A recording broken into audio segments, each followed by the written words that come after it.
Hello, আসসালামু আলাইকুম। সবাই কেমন আছো? আশা করছি তোমরা সবাই ভালো আছো। আজকে নিয়ে আসলাম একটা রিফ্রেশিং শরবতের রেসিপি। ইফতারের টাইমে আমাদের একটু রিফ্রেশিং শরবত খেতে অনেক বেশি ভালো লাগে, তাই না?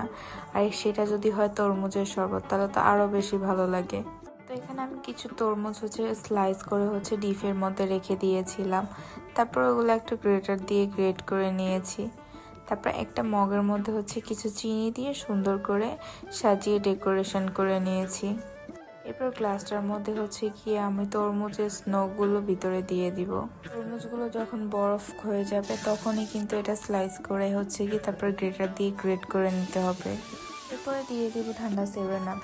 7 আপ কিংবা স্প্রাইট যে কোনো জিনিসই দিতে পারেন এটার মধ্যে। 7 আপটা দেওয়ার পরে অন্যরকম একটা ফ্লেভার চলে আসবে।